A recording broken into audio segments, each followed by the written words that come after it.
me gustaría hacer un planteamiento muy general de inicio, de arranque, para efectos de centrar los puntos, que identifiquemos los puntos que desde mi óptica pudieran ser más relevantes y luego me gustaría que esto fuera una especie de diálogo, obviamente en el entendido de que pues es un grupo grande, no sé, ahorita estamos conectadas 34 personas, quizá falten algunos, en fin, no lo sé, es un grupo considerable, con toda probabilidad quizá no podamos escucharlos a todas y a todos, pero que hay algunas intervenciones que puedan servir para que pongamos la lupa en los puntos finos de la sentencia, que verdaderamente digamos, oye, es que a mí esta línea argumentativa de la Corte me convenció o no me convenció, o me parece que el relato fáctico que hace la sentencia es incompleto, me parece que no llega a buenas conclusiones o que dejó de analizar tal punto, en fin, y que a partir de ahí podamos generar, y ese es el objetivo de todo el club de lectura y la razón de ser del club de lectura, que generemos una comprensión profunda y rigurosa de la sentencia de la Suprema Corte, que aprendamos en lo formal cómo está construida la sentencia argumentativamente, qué es lo que la Corte quiso destacar en la sentencia, etcétera, y también en lo sustantivo, pues aunque no necesariamente todos aquí sean penalistas, ¿no?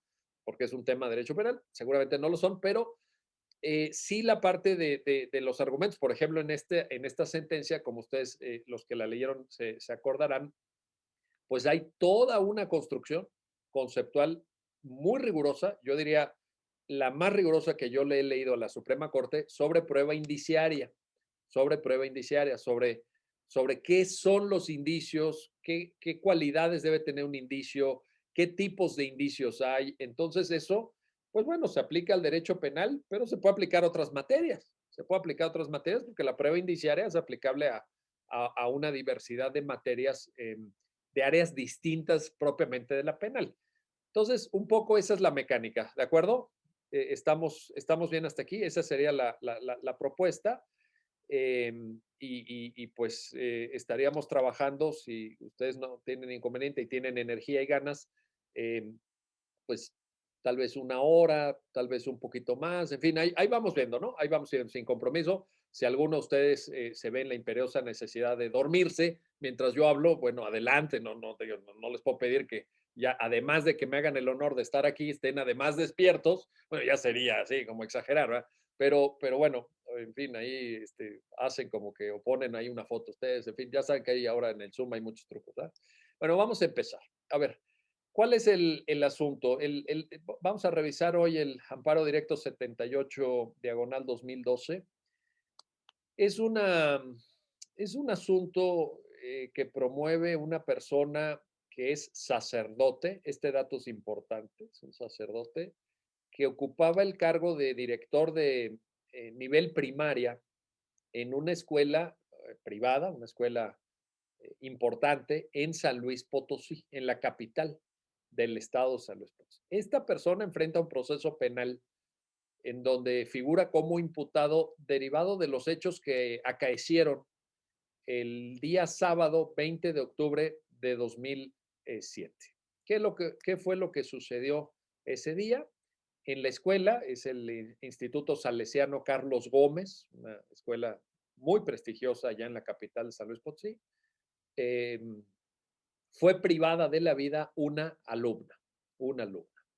Entonces, después de algunos meses de incertidumbre, etcétera, le formulan una imputación a este sacerdote y en la primera instancia del proceso penal correspondiente le imponen una pena superior a 30 años, creo recordar, ahí me corregirán, 33 años y medio, ¿verdad? 33 años y medio.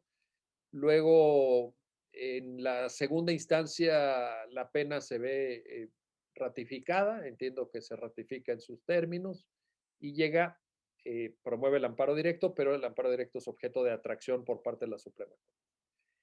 Hay una cuestión en la sentencia que es muy llamativa y que creo que construye la base eh, la base de argumentos a partir de la cual luego la Corte va llegando a ciertas conclusiones, que es el relato fáctico. ¿A qué me refiero? ¿Qué sucedió ese día en la escuela?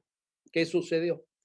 Porque como la propia sentencia lo dice y lo detalla a lo largo de sus páginas, es una sentencia muy larga, pues no era un sábado normal y corriente, no era un sábado común, era un sábado que tenía ciertas peculiaridades dadas las muchas variadas actividades que se llevan a cabo en la escuela esa mañana, y que hacen que de alguna forma confluyan en el espacio escolar muchas personas, hay muchas personas ahí, pero otro dato muy interesante, creo yo, y que luego la Corte lo retoma para un punto específico, que las personas podían entrar y salir de la escuela sin ningún control. O sea, si hubiera sido un día entre semana, ¿no? Por ejemplo, un lunes, un martes, etcétera, pues probablemente hubiera habido alguna vigilancia o algún tipo de, en fin, de control de quién entra o usted a qué viene o por qué está usted aquí, en fin, como suele suceder en las escuelas, ¿ah? Pero en este día específicamente, pues había puertas que estaban abiertas, gente que estaba haciendo trabajos, competiciones deportivas, etcétera. Un torneo de básquetbol del equipo escolar, un torneo de fútbol, una práctica de taekwondo, reparaciones, incluyendo reparaciones del salón de usos múltiples, que luego tiene mucha importancia, ¿verdad? El salón de usos múltiples, en fin. Y eh, la víctima, la niña, la alumna llega el día de los hechos a las 9 de la mañana a la escuela, la dejan su mamá y quien era la pareja en ese entonces de su mamá en la puerta de la escuela a las 9, con la indicación de que cuando terminara su actividad tenía que hablar por teléfono para que pasaran a recogerla. Este también es un punto importante. Ella formaba parte del equipo de porristas, tenían ese día una práctica y entonces, bueno, pues se desarrolla toda la actividad. Y hay una cosa, no sé si la observaron, que les quiero comentar en esta lógica de la narrativa de hechos, que de entrada, y si quieren, nada más por ahí, regístrenlo y más adelante platicamos sobre ello, pero déjenme subrayar esto. La sentencia dice que a las 12:30 de ese día, a las 12 horas con 30 minutos, la mamá le marca a la niña. La mamá le marca a la niña al celular. Y la niña le dice a la mamá que estaba en el centro en ese momento, cuando recibe la llamada, le dice, oye, ¿dónde estás? Estoy en el centro de la ciudad, en San Luis Potosí, comprando unas telas para el uniforme. Y no quiero prejuzgar, obviamente, ni quiero que saquemos conclusiones apresuradas, pero registren esto. Ese dicho de la niña a su mamá era mentira. ¿Por qué? Porque ella no estaba en el centro comprando telas. ¿Ella dónde estaba? En la escuela. Ella estaba en la escuela. No sé bien, sinceramente se los digo, no sé bien cómo explicar esto, no sé qué razón de ser pueda haber tenido la niña para mentirle a la mamá. O sea, porque claro, yo entiendo que si la niña estaba, voy a inventar ahorita, estaba en un hotel o en un motel con su novio, pues sí, ¿no? Que le dijera, oye, bueno, estoy en el centro aquí, pero está en la escuela, o sea, no estaba haciendo nada malo, ¿verdad? Entonces, bueno, puede ser ahí efectivamente que se quisiera quedar más rato, en fin, pero no sé, me llamó la atención. Y luego sigue la secuela procesal. A las 13:42 le manda un mensaje a su mamá para decirle que ya está lista. La mamá no le contesta inmediatamente el mensaje. Ya saben cómo son los jóvenes de ahora que se desesperan enseguida, ¿no? La generación, pues por ejemplo la mía que no teníamos celular, pues ¿no? Así le hablabas a tu mamá, pues no sé, una vez cada 5 días, ¿no? Pero aquí fíjense qué curioso. Le envía el mensaje a las 13:42 y a las 13:45, 3 minutos después, como la mamá no le había contestado, le marca, le marca. ¿Y qué sucede con esa llamada? Que la mamá no contesta. La mamá no le toma esa llamada. Ella se sienta en las escaleras de la entrada de la escuela a esperar a su mamá y La mamá, pues ya después se sabe que le marca a las 14:30 horas, pero ya estaba apagado el celular. Ojo, dice la sentencia, ya estaba apagado el celular. O sea, algo había pasado, ¿no? Y de hecho la hipótesis principal es que para ese momento ella ya estaba sin vida. Ella ya había sido víctima de la agresión, se supone que en esa cuestión. Ahora, ¿cuándo aparece el cuerpo? ¿Cuándo aparece el cadáver? Aparece hasta el lunes siguiente y aparece en el llamado Salón de Usos Múltiples y de la autopsia que se le hace a la niña, al cuerpo de la niña, se desprenden varias hipótesis. La primera, ¿cómo fue privada la niña de su libertad?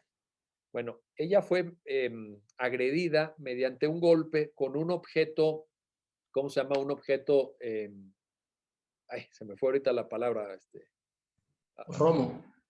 exactamente, un objeto romo, que quiere decir que puede ser una piedra, que puede ser algo, pero que no tenía filo, algo que no tenía filo, que no digamos, se podía insertar o que no penetraba la piel. Y ella tiene un impacto en la parte de atrás de la cabeza y los que analizan la herida dicen que fue realizada, el golpe fue realizado de arriba hacia abajo en una lógica así, miren, así como estoy moviendo mi brazo, y de izquierda a derecha.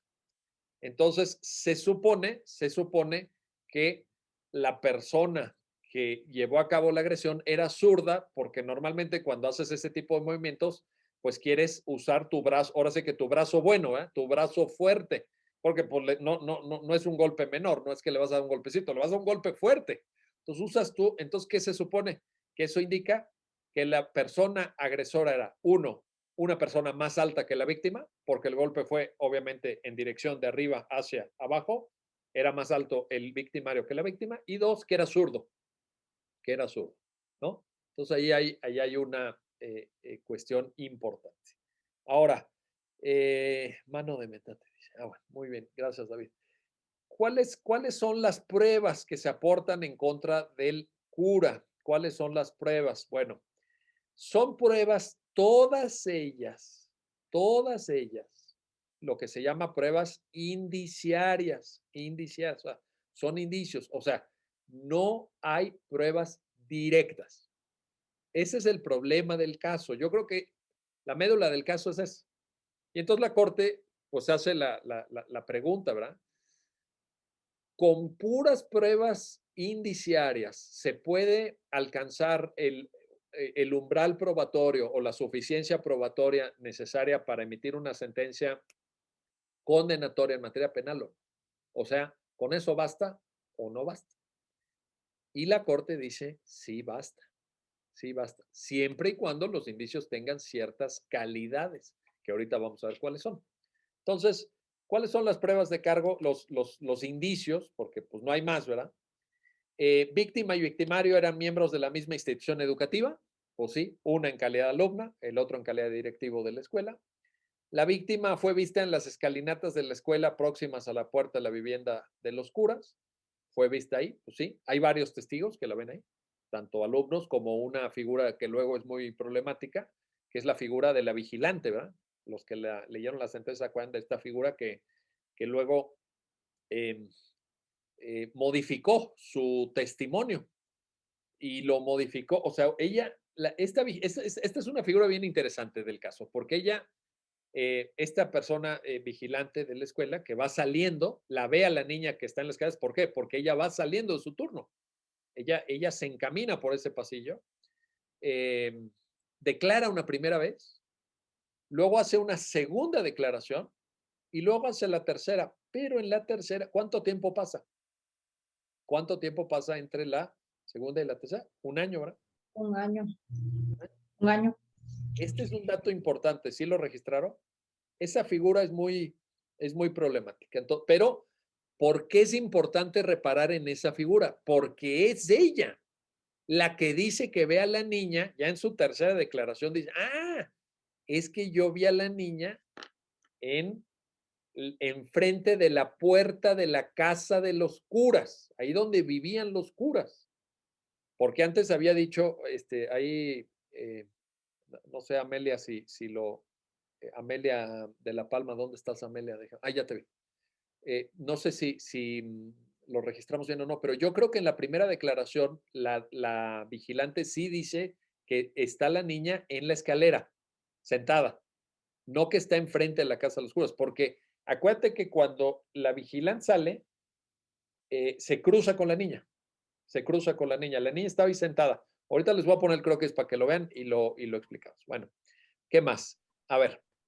Pero en la segunda declaración es cuando dice que vio a la niña sentada, pero en la primera no la notó. En la primera declaración no la nota. En la segunda declaración dice estaba en las escaleras. Y en la tercera ya es cuando dice estaba frente a la puerta de los sacerdotes. Tienes toda la razón. Sí, gracias, Amel.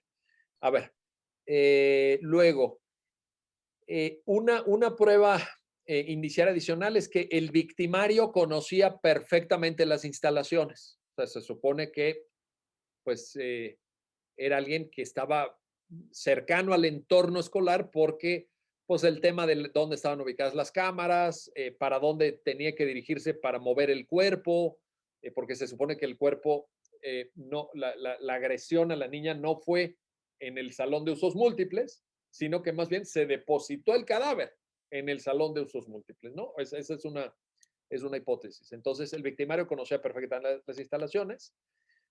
Otro elemento adicional es la ausencia de lesiones por lucha o forcejeo, que también es un elemento, bueno, todo el caso, ¿no? Yo creo que todo el caso es muy, híjole, de esos casos para la araña, como diría mi abuelita, pero eh, este elemento es muy raro, porque ¿qué indica? Que la niña conocía al victimario. Por eso no se resiste, por eso no forcejea, por eso no lucha, a menos que la otra hipótesis sea que, que el victimario sorprendió a la niña con el golpe de... Doctor. Sí, Sí, doctor, la resolución dice que la niña había perdido el conocimiento y que fue estrangulada. Sí, pero me refiero al primer golpe, o sea, no hay, esto del estrangulamiento viene con posterioridad al golpe que ella recibe en la cabeza. Y precisamente al ser por la parte de atrás, el golpe tal vez no lo percibió. Posterior a ella pierde el conocimiento y después la causa de la muerte es el estrangulamiento. Es correcto, así es. Pero la sentencia dice, bueno, esta ausencia de lesiones de lucha o forcejeo, pues podría de manera indiciaria, ¿no? Porque aquí todos son indicios, aquí todos son suposiciones, permitirnos concluir que conocía la víctima al víctima. Luego, también se cita en la sentencia que el acusado con posterioridad a los hechos tuvo actitudes extrañas, ¿no? Tuvo ciertas actitudes un poco, digamos, raras y sobre todo que rectificó su primera declaración, porque lo que narra el cura que supuestamente hizo ese sábado, en su primera declaración, luego resulta que no lo hizo ese sábado, sino que lo hizo el viernes anterior. O sea, se equivocó de día. Pero lo que dijo que hizo, sí lo hizo. Lo que pasa es que lo hizo otro día. Bueno, ese extravío temporal, híjole, ¿cómo se explica o qué pone relieve o qué pone manifiesto? Bueno, ahorita lo comentamos. Y luego hay otra cosa también muy rara que es esta diligencia canina, ¿no? Esta diligencia canina, la diligencia del olfateo canino, donde el perro ladra en la habitación del cura. Ladra ahí y no ladra en otro lado. ¿Dónde ladra? En la habitación del cura. Entonces, pues parece que esto es aunque también hay por ahí un tema de que aparentemente cuando se lleva a cabo esta diligencia, que el cura, en la cual el cura no está, en ese momento el cura no estaba ahí, parece que él antes de irse de esa habitación dejó unos aromatizantes, ¿no? Dejó unos aromatizantes muy fuertes que pudieron haber generado el ladrido del perro. En todo caso, yo aquí apunto, si quieren, ahorita lo platicamos, ¿qué significa que el perro ladra? Yo no sé si ustedes, o yo no sé si alguno investigó eso, porque yo sinceramente se los digo, tengo muchas dudas de cuál es el significado del ladrido del perro en la habitación del cura, ¿no? Pero bueno, ahora, si quieren, ahorita lo platicamos. Luego hay esta otra cuestión también muy, muy llamativa, que es la prueba de luminol. La prueba de luminol que permite advertir la presencia de manchas de líquidos de origen biológico, ojo, de origen biológico dentro de la vivienda de los curas y que cuando se rastrea también existe una especie de, digamos, camino o senda de esos mismos restos biológicos hasta el salón de usos múltiples. Hay nada más una peculiaridad que me parece del todo relevante. No se puede dar por acreditado que esos restos biológicos sean sangre humana. No se acredita eso. Eso queda en el aire. Tampoco se acredita que sea otra cosa. Lo digo porque, pues en una escuela y más teniendo cursos de primaria, pues unas manchas de origen biológico pueden ser desde un jamón que se le cayó del sándwich a un alumno hasta una sopa de pollo que sirvieron en la casa de los curas y se derramó el plato de sopa de pollo, ¿verdad? O sea, es de origen biológico, pero no se acredita que sea de manchas humanas. Y luego la Corte le reprocha a quienes llevaron a cabo esa diligencia que tampoco exploraron otras rutas hacia donde pudieran llevar las manchas, sino que nada más midieron de donde estaba el dormitorio del cura o la casa de los curas al salón de sus multas. Oye, y en el resto de la escuela están las mismas manchas. Ah, no sé. No, oye, pues ¿cómo no? Pues es que tienes que ver también eso, ¿no? Porque a lo mejor toda la escuela presenta manchas biológicas y entonces ese indicio, pues en realidad no te dice nada, no te dice nada. Exacto, parecía que iba muy encaminado a confirmar la hipótesis acusatoria, ¿verdad? Lo que dice Roberto. Bueno, y finalmente, hay un indicio adicional, de acuerdo con el cual el lugar, como les decía, el lugar en el que fue encontrado el cuerpo no fue el lugar del asesinato, según los rastros hemáticos hallados. ¿Cuáles son las cuestiones jurídicas, los temas jurídicos que ponga a su consideración? Y con esto ya cierro mi intervención para que, si les parece bien, abramos el diálogo. 1. Naturaleza y alcances de la prueba circunstancial o indiciaria, tanto en general como en materia penal. O sea, ¿qué es la prueba indiciaria? ¿Cómo se debe de argumentar con prueba indiciaria? ¿Qué calidades debe tener un indicio? ¿Cuál es la mecánica, insisto, argumentativa de la prueba indiciaria, tanto en general como en materia penal? 2. El valor del testigo singular, esta figura, ¿no? de la mujer vigilante, porque ella es la única referencia que existe en el expediente que ubica a la niña en la puerta de la casa de los curas. Nadie más, no hay ningún otro elemento en ese sentido, ¿no? Entonces, eso ¿cómo se valora? Eso qué hipótesis se puede desprender de ahí, ¿no? 3, muy importante en términos de, sobre todo, el tema canino y el tema particularmente del luminol, requisitos de estudio de una escena del crimen. ¿Cómo se debe estudiar una escena del crimen? También muy importante y la Corte fija ahí estándares, creo yo, bastante exigentes. 4, el tema de cadena de custodia. Tema de cadena de custodia, tanto en general como cuando se trate de restos hemáticos, porque pues no es lo mismo la cadena de custodia de un arma de fuego, ¿no? Por ejemplo, de una pistola, de una navaja o de un instrumento punzocortante o de una ropa, a la cadena de custodia de rastros hemáticos, porque desde el levantamiento, desde el momento en que se va a levantar ese indicio en la escena de los hechos, ya requiere un tratamiento diferente, diferente. O sea, tú no levantas de la misma forma, por ejemplo, una pistola que aparezca en la escena de los hechos, que una posible presencia de rastros hemáticos, y esto pues tiene ciertas peculiaridades. Y luego también un último elemento que cabría anotar ahí para que abramos, si les parece bien la discusión, es el tema de la prueba pericial, porque, como ustedes saben, se aplica una pericial en materia de psicología que llega, por ejemplo, a conclusiones muy raras, ¿no? Llega a conclusiones muy raras que yo no sé, en fin, pues me da un poquito hasta de pena comentarlas, pero, por ejemplo, dice, es que el cura, digamos, sus estados emocionales, su estado psicológico, etcétera, se nota que es una persona que tiene problemas con las mujeres, ¿no? Sí. Bueno, sí, ¿no? O sea, en fin, este es un proceso penal de homicidio, ¿no? Imagínense que fuera un indicio inculpatorio que una persona no se lleve bien con las mujeres, ¿no? Oiga, y yo pensaba, pues es que es cura, ¿no?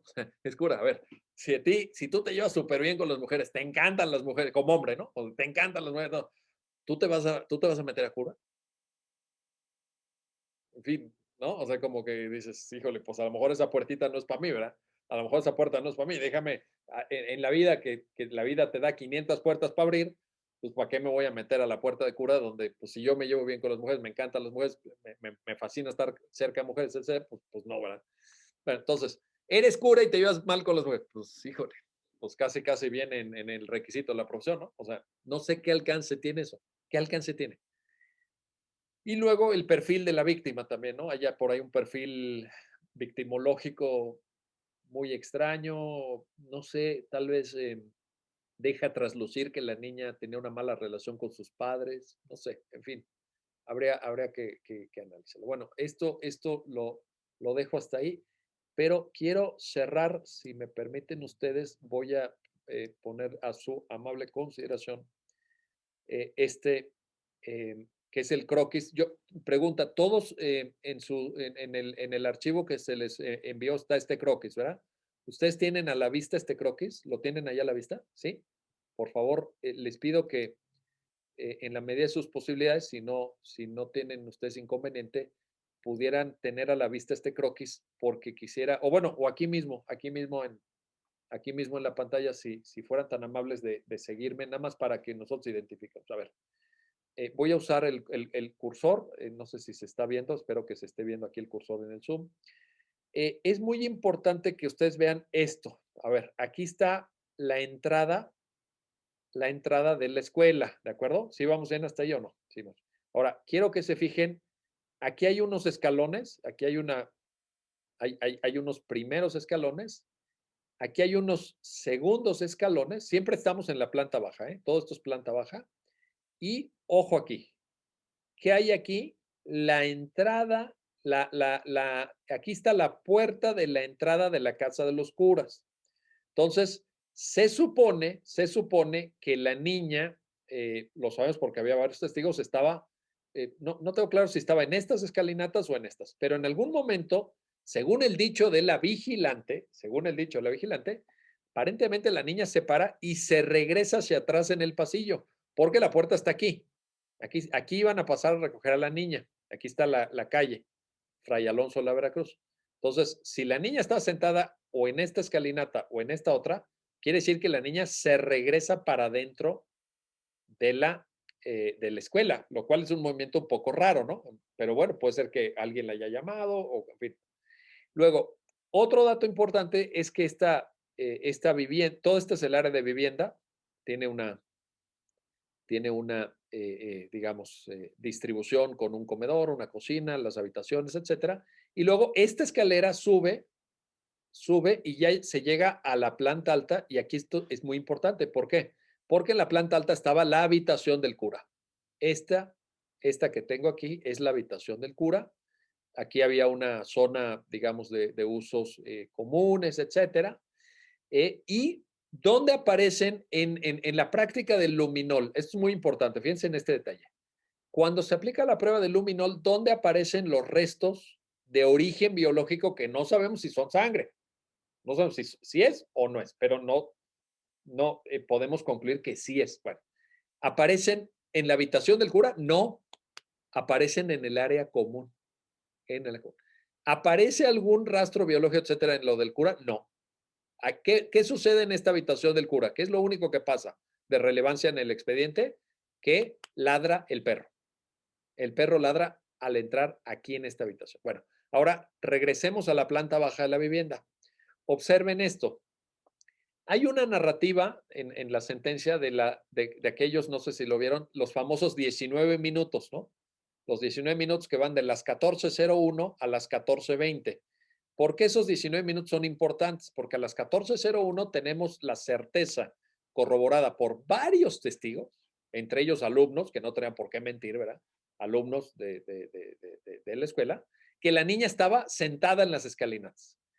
¿Y qué tenemos 19 minutos después? La corroboración por declaración de varias personas de que el cura estaba sentado comiendo con algunos de sus colegas y que tenía personas de servicio que lo ubicaban en el comedor. Pregunta, ¿qué pasó entre las 14:01 y las 14:20? ¿Fue el cura el que privó de la vida a la niña o no? ¿Qué tuvo que haber pasado para que en esos 19 minutos hubiera privado de la vida a la niña el cura? La sentencia lo detalla con mucho, pues ahora sí, perdón por la reiteración, pero lo detalla con mucho detalle y con mucho rigor, porque lo que tendría que haber hecho el cura es convencer a la víctima para que entre en la casa, ¿no? Porque la testigo la ubica aquí, afuera en el pasillo. Entonces, el cura abre la puerta, le dice a la niña algo para que la niña se meta en la casa. 2, subir al segundo piso a través de estas escaleras, llegar a esta área común y cometer el hecho delictivo que consiste tanto en la agresión, digamos, sexual que sufre la niña y la privación de la vida, tomar el cuerpo y la ropa de la víctima, bajar otra vez, bajar por estas escaleras a la primera planta, trasladar el cuerpo y sus pertenencias por el pasillo principal de la escuela, pasando frente al cuarto de venta de uniformes y al área administrativa en las cuales había personas a esa hora laborando. ¿Sí? ¿Qué es esto? Fíjense, esta parte de aquí, donde estoy moviendo el cursor, que tiene una longitud aproximadamente 50 metros. Esta es la tienda de uniformes. Aquí está la puerta. Esta es una área de oficinas administrativas que tiene sus propias, obviamente, puertas de acceso, etcétera. Y entonces el cura debería de haber cargado a la niña hasta esta parte de aquí, donde hay unas escaleras que van a la planta alta, recorrer de regreso el pasillo, o estos otros 50 metros que están aquí, recorrer de regreso el pasillo y dejar el cuerpo de la niña en el salón de sus múltiples. Muy importante que ustedes sepan, porque lo dice la sentencia, de esta parte de la escuela a esta otra no hay comunicación, ¿no? Porque alguien dirá, oye, pero ¿qué tal que no bajó, sino que de alguna forma pasó de aquí para acá? No, no se puede, no hay forma de que se comunique. Y todo esto se tendría que haber llevado sin que nadie se hubiera percatado de ninguno de los hechos anteriores, ni directa ni indirectamente, y en esos, digamos, 19 minutos, en esos 19 minutos, porque pues el resto, obviamente, pues ya sabemos lo que sucedía entre las 14:01 y las 14:20. Entonces, a mí me gustaría, si les parece bien, dejarlo hasta aquí, ¿no?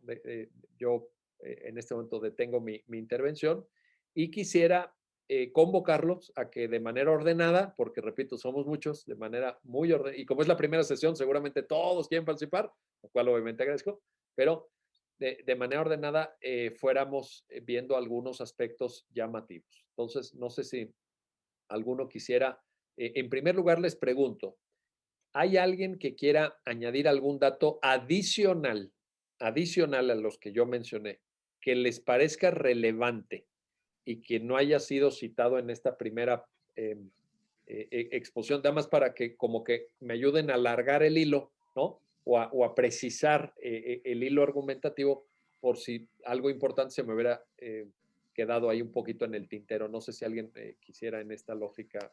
Adelante, Gabriel, y luego Iván. Adelante. Si no veo a alguien, por favor me lo indica en el chat, porque acuérdense que tengo dos pantallas y no los veo todos. Adelante. Buenas noches, doctor.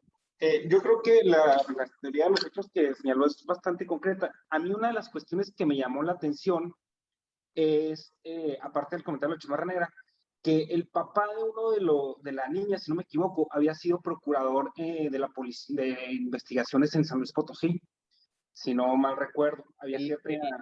Pero era el papá o era la pareja de la mamá, ¿no? Creo que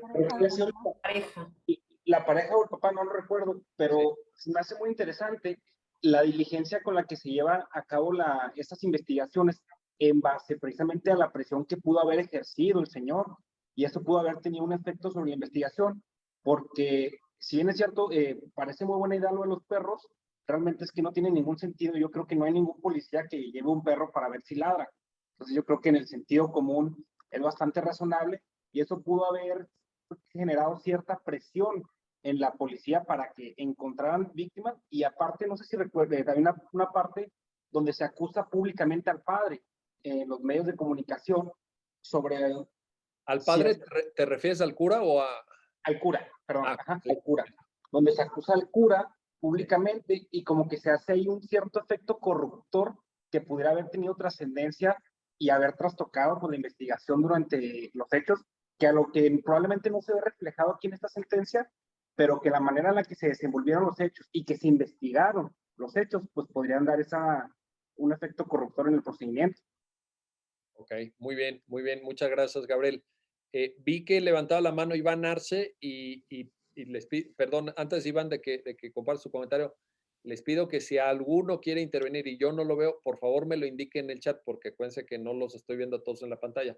Entonces, adelante Iván, por favor, Iván Arce. Sí, buenas noches a todos. Nada más reforzando un poquito el comentario que hizo Gabriel.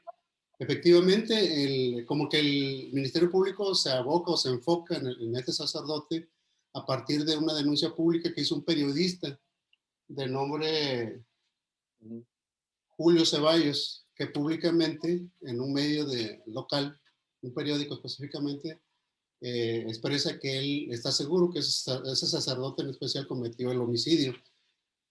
Y por la reacción que tuvo el sacerdote, que básicamente fue denunciar a este periodista por esos hechos falsos que estaba vertiendo en la opinión pública, es que por la reacción, digamos, o sea, una reacción inusual, decían por ahí, es que el Ministerio Público empieza como a perseguir o todas las sospechas que había reunido, porque no fueron ni siquiera indicios, son sospechas, ¿no? Y ya empieza la persecución en contra de este sacerdote.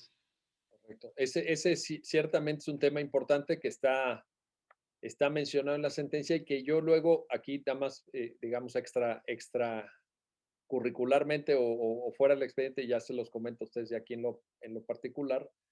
Yo he platicado con algunas personas de San Luis Potosí, algunos amigos que tengo que viven en San Luis, que conocieron el caso, y aparentemente tanto lo que dijo Gabriel como lo que ahorita acaba de mencionar Iván, me dicen estos amigos que son de allá, que sí fue el factor detonante. O sea, lo que ustedes acaban de mencionar ahorita, el tema del periodista y de que estuvo duro, parece que sí fue como un elemento importante. Bueno, pidió la palabra Osmar Abraham, pero yo te quiero preguntar, Osmar, si no tienes inconveniente en que participe Yesareli antes, que la acaba de pedir después de ti, pero me gustaría por un equilibrio de género. Si no, perfecto, nos está autorizando Osmar. Entonces, Yesareli, adelante, por favor. Hola, buenas noches a todos. Mi nombre es Yesareli y solamente quería aportar dos datos que creo que ya lo habían puesto ahí en el chat, que me llamaron la atención de la sentencia. El primero es el relativo a que varios testigos hacen referencia a una persona de chamarra negra y que jamás se hace alusión a ella posteriormente, ni se hace algún tipo de investigación, no sé, de algún registro, de algo, de que pudiera haber entrado o salido esa persona. Ya no lo vuelven a mencionar, es como que desaparece, ya no lo toman en cuenta, entonces ese se me hizo un factor como alerta. Y eso, y también por otra parte, lo que comentaban también, que hacen alusión a que a que cuando llegan los papás al lugar, a la escuela, el sacerdote no les toma importancia, pero, o sea, con respecto a que la hija no aparece. Sin embargo, lo que se me hizo muy raro es que, pues si tu hija no aparece y todos tus amigos te dicen que el último lugar que la vieron es en la escuela, ¿por qué no ordenaron una inspección en toda la escuela o en el lugar de los sacerdotes a ver si era posible encontrarla? Porque se me hizo demasiado tiempo el que transcurrió desde el día sábado que acontecieron los hechos hasta que la encontraran el día lunes. Entonces, solo esos dos puntos. Gracias. Sí, y por cierto, el mismo comentario de Yesareli lo hizo también en el chat nuestro compañero Marco Flavio Ruiz Seco, a quien saludo allá, me imagino, hasta Aguascalientes, ¿verdad, Marco? Y el tema del cuate de la chamarra negra es un caso muy raro, ¿no? Porque incluso es referido por varias personas, o sea, fueron varios los que lo mencionaron y todos coinciden en que les parecía un sujeto muy raro, con una actitud muy sospechosa, como que había ahí un elemento que probablemente hubiera necesitado esclarecerse en cuanto a que fuera una posible línea de investigación, que en efecto parece que no fue agotada esa línea de investigación, lo cual demostraría una cierta parcialidad, ¿no? Una falta de objetividad del órgano investigador, porque como que estaba orientado hacia inculpar al cura y no tanto en realmente despejar todas las posibilidades que suministraba el testimonio de estas 8, en efecto, Elizabeth, 8 personas que identificaban al cuate de la chamarra, ¿no? Entonces eso sí, parece también muy llamativo. Bueno, ahora sí, Osmar, adelante. Buenas noches, doctor. Buenas noches, compañeros. Realmente, en torno a la cuestión fáctica, yo creo que no hay mucho que agregar a lo que ya comentó usted y nuestros compañeros, pero y me parece que incluso respecto a la forma que desarrolla la Corte para tener por acreditada la prueba indiciaria y circunstancial, en eso tampoco tendría nada que agregar. Está muy claro todos los requisitos que deben de reunir los indicios, la inferencia, para llegar a una presunción abstracta concreta. Sin embargo, creo que hay algunos que menciona el ministro Cosío en un voto particular que realiza y me parece que tienen razón. Creo que aquí, en la sentencia del ministro, no se trataba de un amparo directo en revisión, sino que era un amparo directo. Entonces, él considera que el ejercicio que hizo la primera sala en esa sentencia pudiera adolecer de una falta de exhaustividad, porque él dice, en la sentencia se menciona que se analizaron 218 horas, pero realmente eso no fue así. Se habrán analizado de facto al momento de hacer el proyecto, quizá el secretario Mijangos y González, pero no se materializa en el proyecto, no se materializan las 50 pruebas que analizó la responsable para dictar la sentencia reclamada, ni tampoco se analizan los 218 pruebas que en su totalidad conformaban el proceso. Entonces, creo que eso sí puede impactar, sobre todo en la manera en la que se narran los hechos, porque si uno analiza la estructura de la sentencia, se da cuenta desde el inicio que es una sentencia de una estructura atípica. Empieza con un croquis y empieza a narrar los hechos, los lugares y las personas.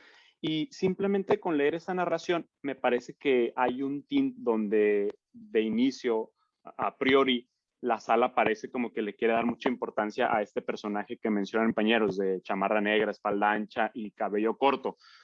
Creo que si solo leemos los antecedentes, decimos, cañón, pues aquí parece como que muy evidente que esta persona incluso habrían más indicios que el cura, más indicios probados, porque es una persona, como mencionaron en el chat, lo vieron 8 personas, lo ven incluso el papá de uno de los niños, lo ve afuera del salón de usos múltiples y una de las niñas se lo topa y lo señala con una actitud chosa y que le infunde miedo. Entonces, como en la sentencia de la sala no podemos ver materializadas esas pruebas, creo que sí hay una cuestión interesante respecto a una falta de exhaustividad, pero en general la sentencia me parece excelente por lo que refiere a lo que nos interesa tal vez aquí en este trabajo académico, es analizar y ver cómo se compone la prueba indiciaria. Ahí me parece excelente. Muchas gracias, Osmar. Oigan, fíjense que ahorita escuchando a Osmar en este punto del voto de Cosío, que es un voto particular, y luego hay un voto concurrente de Alfredo Gutiérrez Ortiz Mena también, no sé, por ahí lo vieron. Bueno, pero se me ocurría lo siguiente, ¿por qué no, si les parece bien, vamos a sugerir, y si no les parece bien, no pasa nada, pero quizá me gustaría que sugiriéramos que cuando ustedes intervengan pudieran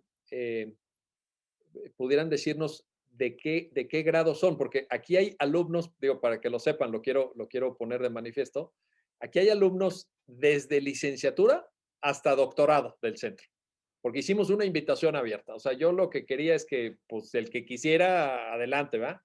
Entonces, hay alumnos de licenciatura y hay alumnos de doctorado, y obviamente, pues, el nivel de dominio de cada tema y de cada materia es diferente. Entonces, lo digo por lo siguiente. Yo creo que hay alumnos de licenciatura, ahí estoy viendo, por ejemplo, a Goyo, estoy viendo a Héctor Ulises, estoy viendo a Carlos, de licenciatura. ¿Quién más? Es que tampoco ahorita no los, a Denise, ¿verdad? ¿Tú estás en licenciatura, Denise? No. Ay, gracias, doctor, pero no, ya estoy en el doctorado. Bueno, a Cintia, estoy bien, sí, gracias, perdóname, Denise, perdón, es que ¿verdad? Soy tan distraído, discúlpame. Pero ahí está Cintia Casarrubias también, en fin. Ahí está. Lo digo por lo siguiente. A ver, aquí nada más, no quiero, digamos, abusar de la parte técnica y les ofrezco una disculpa a los de licenciatura y se los voy a intentar explicar de manera muy sencilla.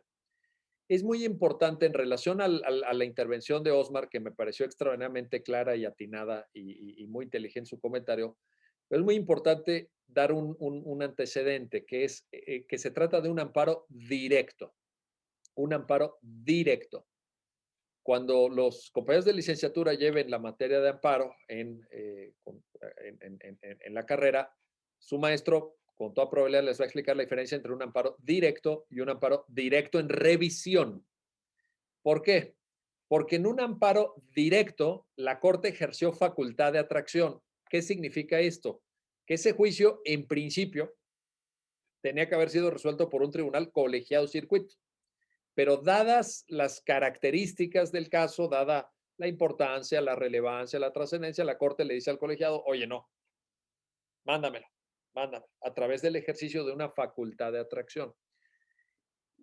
¿Qué es lo relevante en relación al caso que estamos hoy comentando y al comentario de Osmar? Cuando se ejerce la facultad de atracción para examinar una sentencia de segunda instancia a través del amparo directo, la Corte puede, como lo haría un tribunal colegiado, entrar a temas de constitucionalidad y de legalidad. Legalidad indirecta o legalidad refleja o como le quieran llamar, pero aúna las dos cosas. En el amparo directo en revisión, no. El amparo directo en revisión, dice la ley de amparo, es un tema de estricta constitucionalidad. Entonces, por ejemplo, ahí, salvo casos excepcionales, de entrada, en el amparo directo en revisión, no hay debate probatorio. O sea, el tema de pruebas ni siquiera viene al caso. Eso, ¿por qué? Pues porque, salvo casos excepcionales, no es materia constitucional. Aunque en algunas sentencias, yo tengo identificadas varias donde la Corte en el ADR sí le ha entrado a temas probatorios, pero bueno, ya saben que luego dicen, bueno, la regla general es que no, pero aquí sí se nos antojó entrar. Bueno, está bien. Ya son la Suprema Corte y hacen lo que quieren. Pero, ¿por qué en el ADR no hay cuestiones de legalidad? Porque en el ADR ya hubo una sentencia de un tribunal colegiado circuito, que es, lo voy a decir así, y aunque ahí está, por ejemplo, déjame ver si todavía anda por ahí. Ahí está Marta Magaña y ahorita a lo mejor Marta me va a regañar porque pues Marta, que es jueza de distrito, para que la conozcan, nuestra compañera Marta Magaña y la pueden ver, que es jueza de distrito, ahorita me va a regañar que voy a decir esto, pero lo digo nada más para la clase y no me citen. El amparo directo es una especie de tercera instancia. Ya, regáñame si quieres, Marta. Es una especie de que no es cierto. No es una tercera instancia, es un juicio autónomo y todo. Pero, digamos, primera instancia, juzgado natural. Segunda instancia, sala de Tribunal Superior en las entidades federativas o Tribunal Unitario de Circuito en Poder Judicial Federal. Amparo directo que conoce Tribunal Colegiado Circuito, y luego la ley de amparo contiene una pequeñísima hipótesis de un recurso que se puede promover contra la sentencia que dicta el Tribunal Colegiado Circuito, que es un recurso de revisión. Y entonces el amparo directo en revisión es el que resuelve ese recurso que llega a conocimiento de la Suprema Corte. ¿Qué dice la sentencia? En el ADR es pura constitucionalidad. ¿Por qué? Porque tú ya tuviste una sentencia colegiada, cosa que no tuviste en el amparo directo, porque en el amparo directo la Corte le quitó el asunto al colegiado. ¿Sí vamos bien hasta aquí o no? ¿Sí estamos?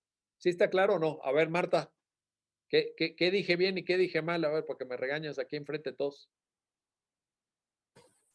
No, todo está muy bien. Sí, yo también soy de las que piensan que no es una tercera instancia, pero es una forma de explicarlo, ¿no? Una forma de explicarlo. Bueno, Pero todo muy bien, aquí escuchando, gracias. no, al contrario. Saludos hasta Mazatlán. ¿Estás en Mazatlán? Sí, ¿verdad? Sí, acá estoy, estamos de guardia, ahí por si me ven. Ok, ok. Bueno, suerte en la guardia y gracias de todos por estar aquí en la guardia. Mientras está de guardia, la jueza de distrito, pues está aquí platicando con nosotros. Qué lujo, Marta, tenerte aquí. Muchas gracias. Al contrario, gracias a Bueno, usted. entonces, ahora vuelvo al comentario de Osmar y al voto de Cosío. Cosío dice, oye, pues es que me estás diciendo aquí en la sentencia que analizaste 254 no sé qué y tantas pruebas, no sé qué, ¿y dónde está eso analizado? ¿Dónde está eso analizado? Porque sí podías meterte eso, sí podías entrar a ese detalle porque estabas ejerciendo tu facultad de atracción. Y entonces, pues, tú no tenías límite en cuanto a legalidad, constitucionalidad y todo, tú te hubieras podido meter hasta la cocina, ¿verdad? Y Cosío un poco le reprocha que no fue tan exhaustiva la sentencia o que no fue tan, digamos, detallada, etcétera, como muy bien lo recuerda Osmar. Y yo creo que, pues sí, en alguna medida tiene razón.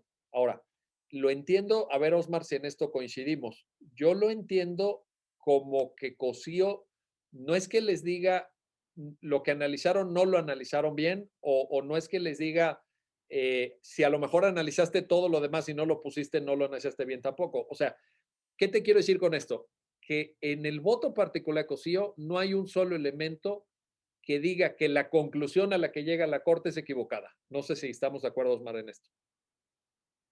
A ver si coincidimos en la lectura del Sí, voto. yo también considero lo mismo que Sí, considero lo mismo y creo que, pues, básicamente el mensaje del ministro, no puedo tener ya una plena convicción para emitir un voto a favor de una sentencia que incluso concede el amparo liso y llano para ordenar la inmediata libertad, si no me consta que realmente se haya realizado ese estudio exhaustivo y total. Creo que él no tiene ningún problema en el establecimiento de las premisas, sino es un problema de exhaustividad. Incluso creo que el ministro Ortiz Mena, aun cuando su voto fue concurrente, él sí señala algunos puntos en cuanto a las máximas de experiencia, los requisitos de los indicios que creo que si hacemos integralmente la sentencia, creo que no es una total discrepancia, pero como usted menciona, el ministro Cosío no pone en duda las premisas en cuanto a prueba indiciaria. Sí. Hay un punto que quizá lo olvidé señalarlo y tal vez valga la pena traerlo a colación también, porque la sentencia de la Corte hace una narrativa de hechos que denomina errores de la segunda instancia, ¿no? Errores de la segunda instancia. Y hay unos que me llamaron mucho la atención. Por ejemplo, uno eh, que quizás sea el más importante de todos, no sé cómo la ven ustedes ahí, que es el hecho de que ninguna prueba, salvo una, establece lo que en el estudio de la criminología, si no entiendo mal, se llama el minuto cero del hecho delictivo, que es el punto de contacto entre víctima y victimario. Es decir, ese tipo de delito, el tipo de delito que pues finalmente lleva a la privación de la vida de la niña, no se puede llevar a cabo a distancia. O sea, es frente a frente. ¿En qué momento se pusieron frente a frente la niña y el cura? No hay un solo elemento que los ponga ni siquiera cerca, salvo las escalinatas, pero estamos hablando de varios metros, varios metros, salvo el dicho de la testigo, Pero esa es una testigo que, como muy bien dice la sentencia, recordó ese pequeño detalle un año después. Oye, digo, estoy siendo irónico, ¿verdad? O sea, estoy siendo sarcástico. No es pequeño ese detalle. O sea, no es lo mismo que la niña hubiera estado sentada en la escalera a que la niña hubiera estado parada enfrente de la puerta de la casa de los curas. ¿Y cómo es posible que tú hayas hecho dos declaraciones inmediatamente después de suceder los hechos en esa misma semana? O por lo menos la primera en esa misma semana, y que te hayas tardado un año en recordar ese dato, pues que es de la mayor importancia. Entonces la corte dice, a ese testigo no le doy credibilidad, no le doy valor a esa declaración a la tercera, obviamente, me refiero a la tercera. Entonces, creo que ahí hay un elemento. Entonces, ¿en qué momento se juntan víctima y victimario? Ahí es donde, ¿no? No queda claro. En fin, hay ahí algunas otras cosas, en fin. Por ejemplo, el tema de que se hallan en el salón de usos múltiples material genético, material biológico, huellas dactilares de personas que diferencian a la niña, la víctima, pero que no se corresponde con el cura. Las huellas que están en el salón de usos múltiples no son del cura y el material genético que ahí se encuentra tampoco es del cura. Y entonces, pues, híjole, ¿no? También, digamos que las pruebas de cargo como que no están tan sólidas. Hay que recordar que ese día sábado, en el Salón de Usos Múltiples, habían estado trabajando dos albañiles y una, ¿cómo se llama? Una señora encargada de intendencia, ¿no? ¿Cómo se llama? No, se me fue ahorita la palabra exacta, pero bueno, una persona que, en fin, de Una sexo. afanadora. Una afanadora, Denise, exactamente, exacto. Y esto lo digo porque, aunque puede parecer medio raro, ya ven que luego la gente pues es muy rara, ¿verdad? Pero en fin, cada quien tendrá sus formas. Como dice un amigo, cada quien mata moscas de diferente manera, ¿verdad? Pero eso lo digo porque también hay una cosa muy rara que aparece el envoltorio de un preservativo, ¿no? De un preservativo ahí en el salón de usos múltiples. Entonces yo dije, pero hay un detalle. No sé si se fijaron en eso, en la sentencia lo dice. El envoltorio es de un preservativo del IMSS. ¿Sí lo vieron o no? Es del IMSS. Distribuido por el IMSS, sí. Distribuido por el IMSS, ¿verdad, Iván? Entonces, sí, de hecho, perdón, doctor, pero yo cuando leí esa parte y la analicé, dije, bueno, es que en el día del hecho delictivo, pues había albañiles trabajando ahí, y el día lunes fueron albañiles los que la descubrieron, y dice, bueno, ¿quién trae un condón del IMSS? Y es que se pudiera relacionar con el hecho. Yo, fíjate, a diferencia de ti, Iván, pensé que quizá el preservativo hubiera sido utilizado por alguno de los albañiles con la afanadora. No sé, pero cada quien, ¿no? Yo no pensé en los albañiles como los agresores de la niña, sino que dijeron, oiga, ahorita que nadie nos ve, ¿verdad? Aquí en un receso, pues de una vez, ¿verdad? De una vez, véngase para acá, afanadora. Pero bueno, cada quien llegó a conclusiones diferentes. Pero, porque, por ejemplo, yo no sé si alguno de ustedes en algún momento, digamos, leyendo la sentencia, pensando el caso, pensó en el novio de la niña. Pues ya ven que dice que la niña tenía un novio, tenía en fin, ahí una relación, etcétera. Y lo cierto es que el novio no aparece para nada mencionado en la sentencia, o sea, salvo el hecho de que se dice que, bueno, pues era el novio de la niña y todo, pero luego no se sabe si yo me imagino que fue llamado a declarar, yo me imagino que el cuate tenía una excelente coartada o algo, porque ¿cómo se puede, digamos, apartar de la lista de principalísimos sospechosos al novio? O sea, ¿cuál hubiera sido una razón muy, muy obvia y muy evidente para que la niña se regresara de la entrada hacia adentro en el pasillo? Pues que estuviera ahí el novio. Y que el novio le hubiera dicho, oye, en lo que no te contestó la llamada a tu mamá, pues en lo que llega, no sé qué, ¿por qué no nos vamos aquí al salón de usos múltiples? Pues a platicar, ¿no? Pues, ¿no? O sea, ¿no? A esa edad uno tiene urgencia de platicar todo el día con su novia. Entonces, pues podría haber sido una explicación, pero si se fijan en la sentencia, el novio no aparece. El novio no, yo creo que tenía el novio una coartada buenísima, ¿no? Es decir, no, yo a esa hora ya me había ido y tengo 10,000 testigos, videos, cámaras, lo que sea, de que yo ahí no estaba. Porque me parece, con el que fue, exacto, Amelia, exacto, con el que fue al Oxxo, ¿no? Entonces, pues no sé, ahí desapareció. Y sí, es de sistema anterior, Daniel, tienes toda la razón, es de averiguación. ¿Qué dije? ¿Dije carpeta de investigación? Bueno, es averiguación, pero si lo dije, pues me equivoqué. Ahora, hay una parte de la sentencia que también me gustaría destacar con ustedes, seguramente la vieron, que es la parte de la tipología de los indicios. No sé si se fijaron en esta parte. Indicios situacionales, ¿no? indicios situacionales que tienen que ver con la ubicación temporal y espacial, indicios de relación que se refieren al contacto entre víctima y victimario, indicios materiales que se refieren al desplazamiento del victimario, y ahí es donde el croquis cobra mucha relevancia, indicios sociales o contextuales que tiene que ver con el conocimiento del contexto, este tema de las instalaciones, etcétera, las cámaras, etcétera, en el que se produce el hecho, indicios reaccionales que tienen que ver con la actitud del individuo, del victimario una vez que acontece el hecho, y también indicios intimistas o de personalidad que tiene que ver con el perfil del victimario. Esa es una parte que me llama mucho la atención y que luego de alguna manera se proyecta o se conecta con otra cuestión que también quisiera yo mencionarles, que son los elementos para construir indicios. Elementos para construir indicios. Y que son los siguientes, se los digo de manera muy resumida. Capacidad física de realización del hecho, ¿no?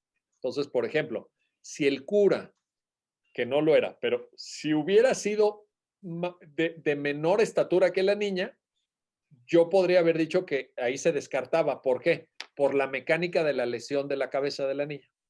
O sea, si tú eres más, lo voy a poner así en un sentido muy coloquial, pero si tú eres más chaparro que la persona a la que le vas a pegar, salvo que te pares en una silla o que te subas a algún lado, no le puedes dar un golpe de arriba hacia abajo. O sea, no hay manera que siendo más chaparro hagas este movimiento. Este movimiento es porque tú estás en una posición más alta, porque eres más alto tú físicamente o porque te subiste a algún lugar, ¿verdad? Entonces, capacidad física de realización del hecho. 2, motivo. También ayuda, ¿no? Explicar, oye, ¿por qué lo hizo? ¿Por qué tendría que hacerlo? Etcétera. 3, oportunidad. Y ahí, ¿qué es lo relevante? Esos 19 minutos. Que son claves, ¿no? Esto es muy importante. 4, conducta anterior. Por ejemplo, ¿qué pasaría si se hubiera descubierto un mensaje en el celular de la niña del cura amenazando a la niña? O que algún testigo hubiera visto en días anteriores, por ejemplo, al cura peleándose con la niña o en alguna actitud hostil en la escuela o en la entrada de la escuela, etcétera. Pues eso hubiera cambiado muchas cosas, ¿no?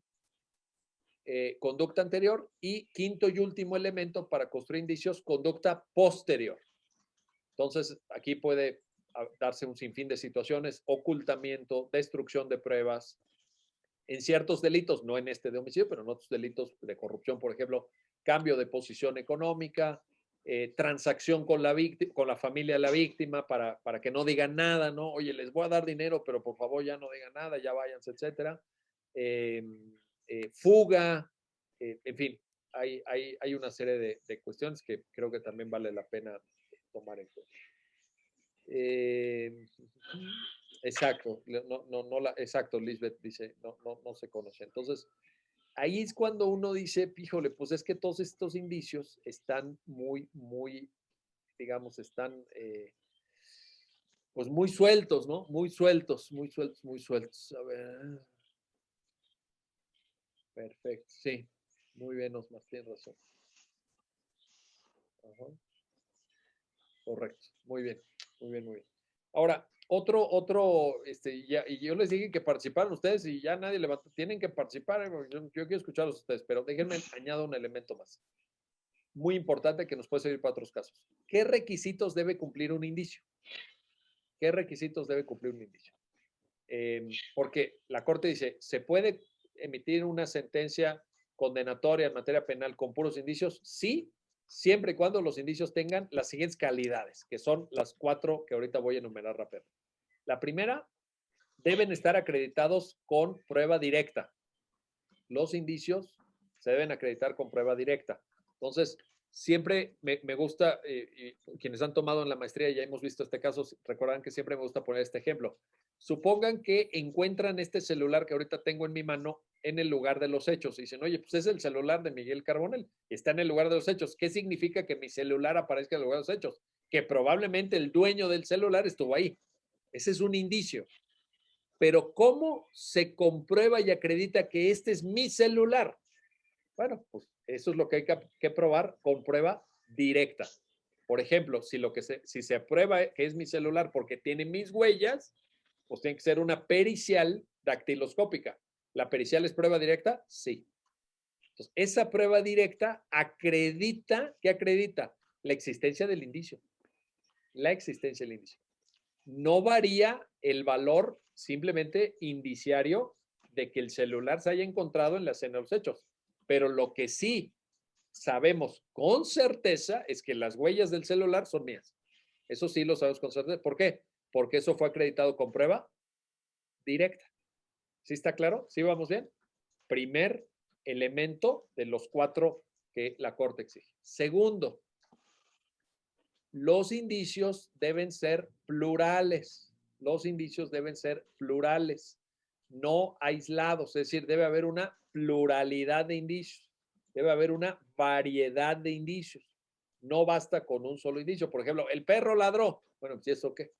O el luminol dio positivo. Bueno, ¿y eso qué? O sea, tiene que ser el conjunto de indicios. 3. Los indicios deben ser concomitantes al hecho que se trata de probar. Repito, 3, los indicios deben ser concomitantes al hecho que se trata de probar. ¿Qué significa esta concomitancia? La Corte la entiende en la sentencia como la relación material y directa, la relación material y directa con el hecho. Ahora, fíjense, en este cuarto punto, yo no sé cómo vean ustedes, pero a ver, ¿qué tanto satisface esta concomitancia el ladrido del perro, por ejemplo? O sea, esa es la parte que pues, no entendí, ¿no? No entendí. Doctor, aquí si me lo permite aclarar lo del ladrido del perro. A ver, Denise. Entiendo que los perros que utilizan para este tipo de peritajes están entrenados para distinguir algún tipo de olor, entonces algún tipo de aroma, pues. Entonces a los perros, momentos anteriores a que hagan el recorrido, se les proporciona una, ya sea, o sea, el objeto de lo que tienen que buscar, pues, por así decirlo. Y entonces los perros entran y solo ladran o se sientan cuando encuentran el olor que estaban buscando. Entonces, yo entiendo que esa es la función de los caninos. Algunos están adiestrados para que ladren, otros están adiestrados para sentarse. Entonces, cuando se sientan o se ponen así para abajo, significa que en ese lugar donde están ellos, encontraron el aroma que les dieron a buscar. Pero ¿qué tanto nivel de certidumbre hay? O sea, por ejemplo, ese ladrido podría haber sido generado por los aromatizantes, por ejemplo, o por algún otro factor distinto al factor de búsqueda, digamos. O sea, efectivamente, el tema es de que, pues, se supone que el olfato del perro es incluso más de 70 veces mejor que el de los humanos. Entonces, ellos sí pueden, distinguen cosas así muy complicadas, pero aparte sí, efectivamente sí pudo haber otra razón para que el perro ladre, porque a ellos les dan instrucciones con determinados movimientos. Entonces, si el que lo tenía, ya sea agarrado o sujeto al perrito, le hizo algún movimiento, el perro pudo haber ladrado respondiendo a una instrucción, no realmente porque haya encontrado algún tema de olfato. Entonces sí también pudo haber pasado esta situación. Correcto. Bueno, ahí está la concomitancia. Y el último, vamos con el cuarto y último requisito que debe cumplir un indicio. Deben estar, dice la sentencia, correlacionados entre sí. De tal suerte que configuren lo que la propia sentencia denomina un sistema argumentativo. Un sistema argumentativo. Es decir, debe haber una correlación, digámoslo así, una sistemática tal entre los indicios.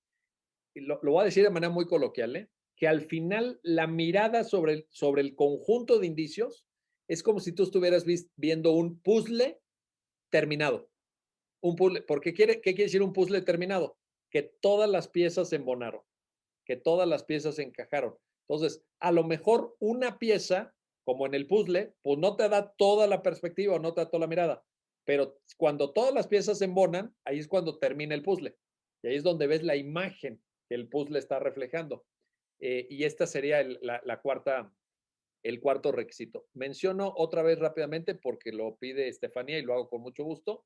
La tipología de los indicios, que dije antes, la tipología de los indicios, que son indicios situacionales que se refieren a la ubicación temporal y espacial, indicios de relación, que son aquellos que nos permiten identificar algún contacto entre víctima y victimario.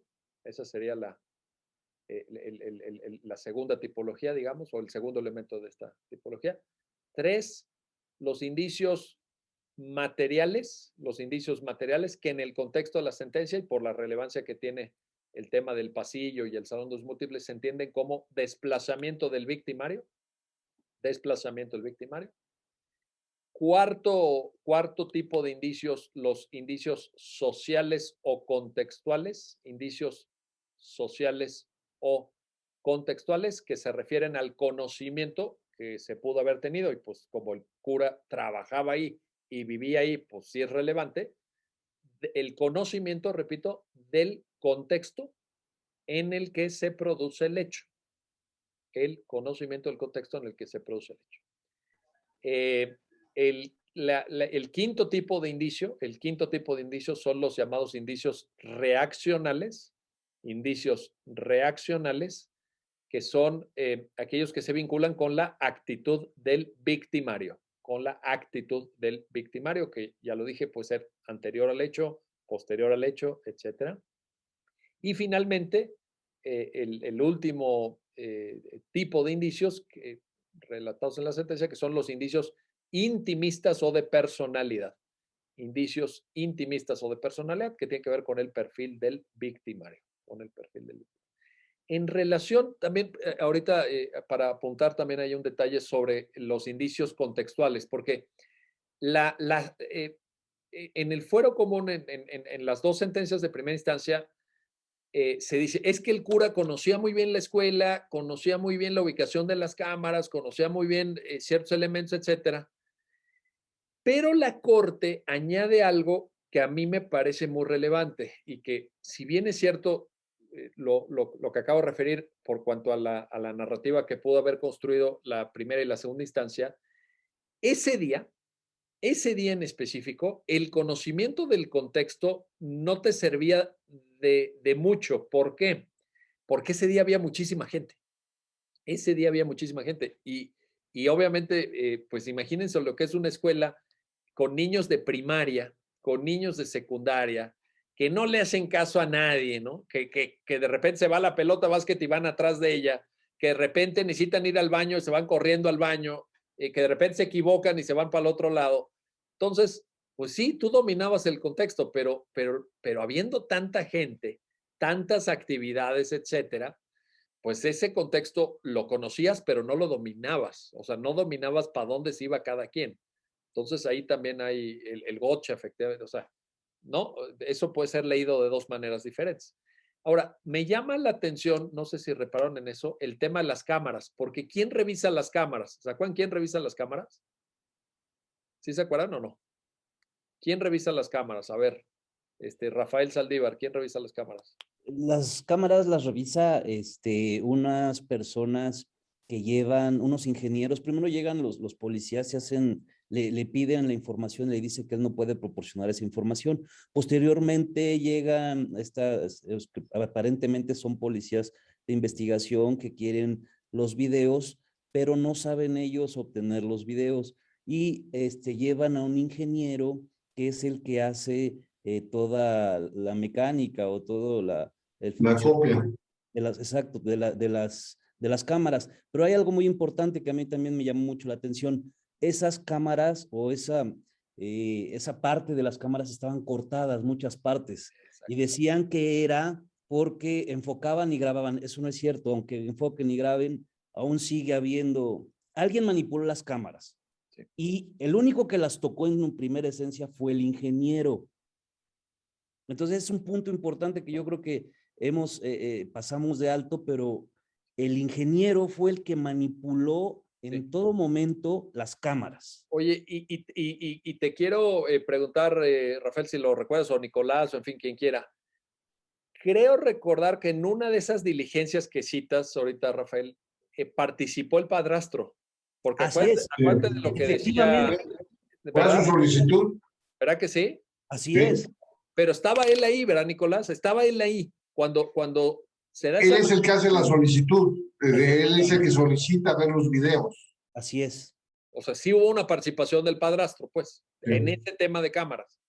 Pues, ojo ahí también, ojo, ¿no? Porque sí está, híjole, es el caso Palaraña. Bueno, ¿algún otro comentario, alguna otra observación sobre este caso? Elizabeth, adelante, Elizabeth. Respecto de las cámaras, también existe la manifestación de uno de los técnicos respecto de que un sacerdote alto, de complexión robusta, sabía y había participado en una cuestión relacionada con ellos, entonces sabía perfectamente por dónde moverse, por dónde las cámaras no tenían la cobertura necesaria. Correcto, buen punto, muy bien. ¿Qué más? Doctor, pero comentan que el sacerdote, bueno, no dicen propiamente que el sacerdote, dan la descripción supuestamente del sacerdote y aparte él ni siquiera las revisó, miró la instalación un año antes de que suceda. Sí. Adelante. Doctor, en relación al ladrido de los perros, a la reacción de los perros al estar en la habitación del acusado, a mí me genera mucha duda, ¿no? Porque, por ejemplo, vamos, en la hipótesis de que se haya cometido el delito el sacerdote el día 20 de octubre de 2007, pero llevaron a los perros hasta el 6 de marzo de 2008. Estamos hablando de 4 meses y medio después.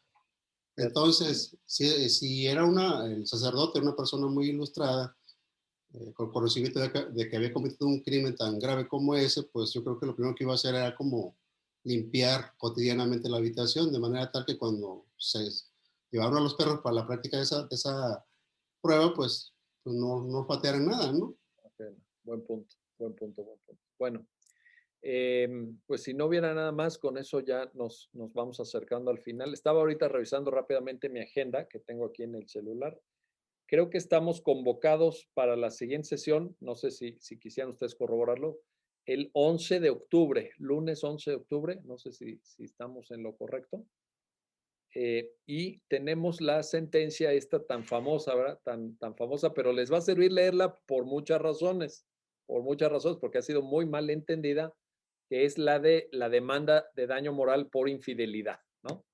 Les va a servir mucho leerla. Digo, les va a servir para el chisme, porque pues sí está bien, está como de telenovela, ¿verdad?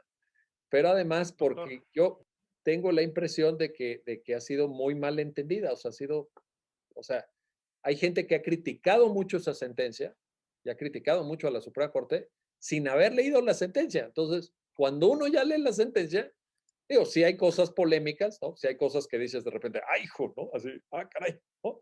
Bueno, pero no es lo que dicen muchas personas que ya casi yo leí en un comentario, ¿no? Se constitucionalizó la infidelidad, ¿no? O ya la Corte te dio chance de que eso no es cierto. Eso no dice la sentencia, pero yo creo que nos va a servir, ¿de acuerdo? No, ¿quién quería alguien? Doctor. Yo, doctor. Juliana y luego Marco. Adelante, maestra Juliana. Gracias, doctor. Bueno, no sé, tuvo problemas de internet y me incorporé unos minutos más tarde. No sé si ya se planteó, no sé si me permita que si usted pueda colocar el croquis que se manejó ahí en el... Sí, ahorita mismo. Por favor, doctor. Bueno, para nada más ahí hacer algunas puntualizaciones que a lo mejor ya lo manifestaron y quizás estoy fuera de...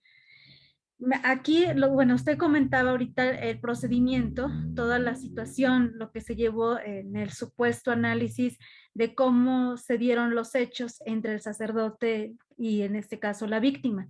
Sin embargo, aquí tenemos en la parte del pasillo y en la entrada como lo manifestó en el análisis la Sala de la Suprema Corte, ahí se encontraba en la entrada pues los empleados administrativos en ese, en el pasillo principal.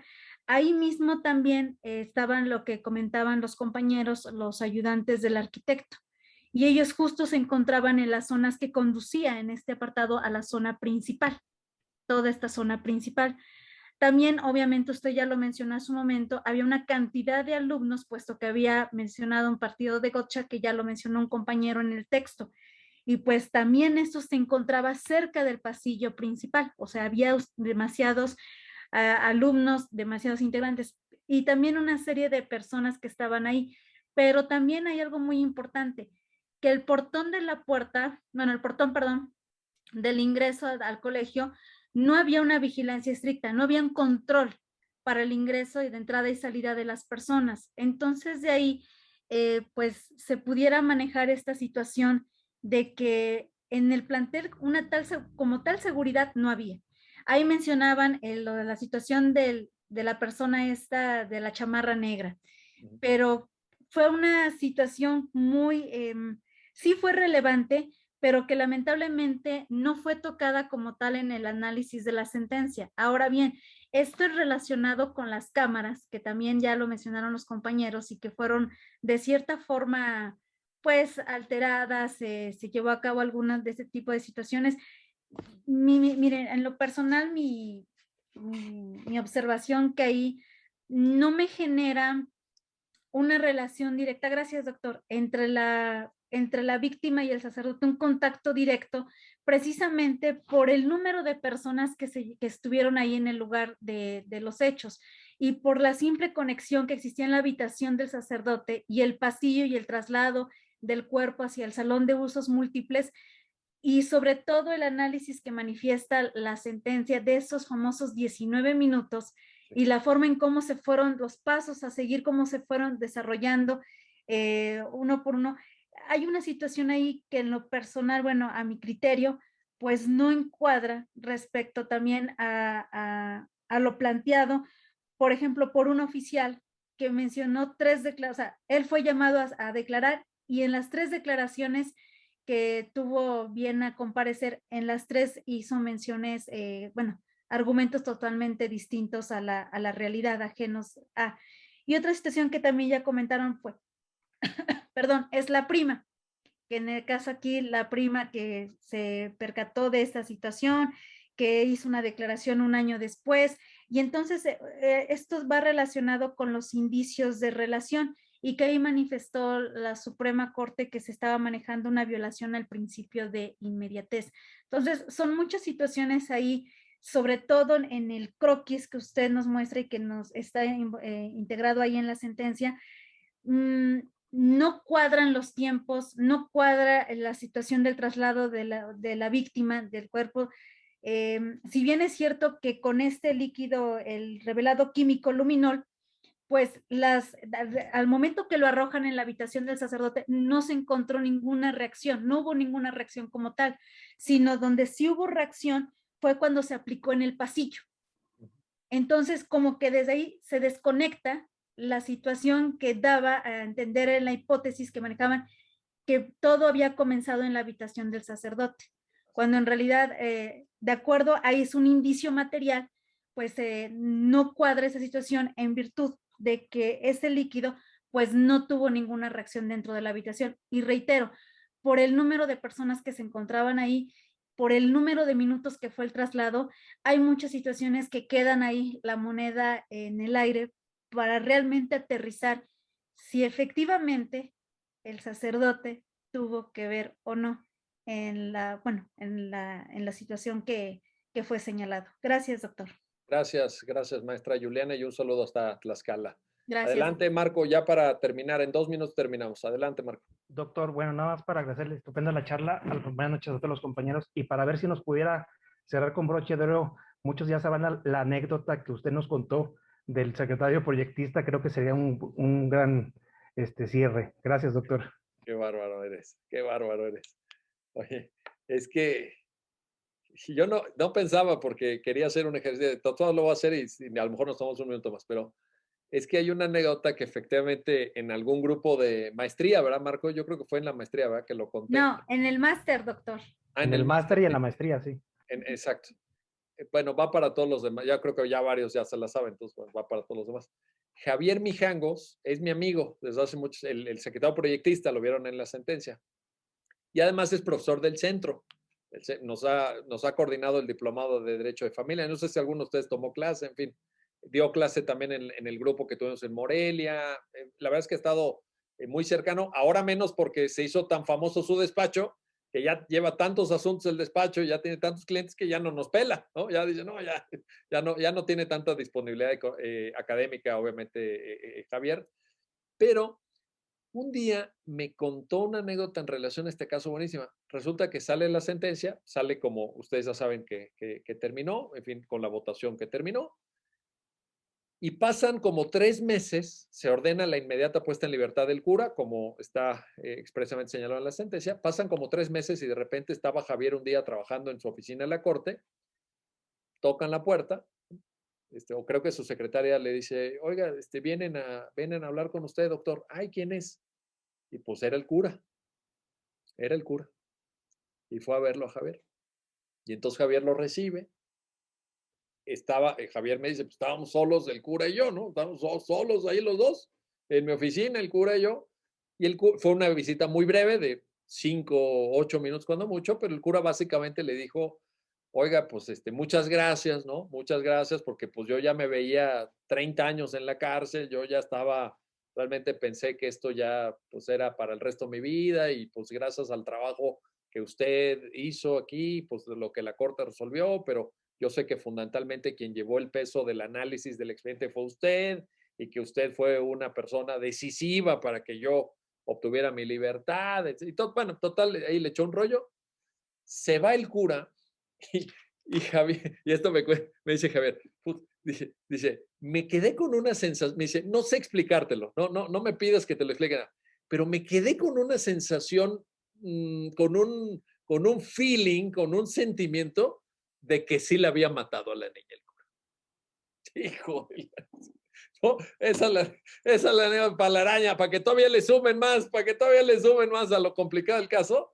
Todavía, cuando Javier me contó eso, y yo ya cuando Javier me lo contó, pues yo ya llevaba varias ocasiones en donde yo usaba esa sentencia en clase, ¿no? Porque ustedes saben que es una de las sentencias que más uso en clase porque, pues, permite una discusión y una de esas. Y siempre había yo promovido la idea, como ahorita la maestra Juliana, como ves ustedes, de que el cura no había sido, ¿no? Yo estaba, y a la fecha estoy convencido de que el cura no, pero cuando Javier me contó esa anécdota que no pueden ustedes repetir, ¿eh? No la pueden repetir, ni me pueden citar, ni nada. Sí me quedé frío, ¿no? O sea, híjole, no. Sí, pues, caray, en fin, sí, quedó sin, hasta ahorita está sin resolver, Denis, yo, sí. Bueno, y Fernanda dice que cree que sí fue, pero no sé qué dice. Fíjate que esto que dice, ya con eso termino, ¿eh? Para ajustarnos al horario que hemos puesto de 1:30 de esta sesión.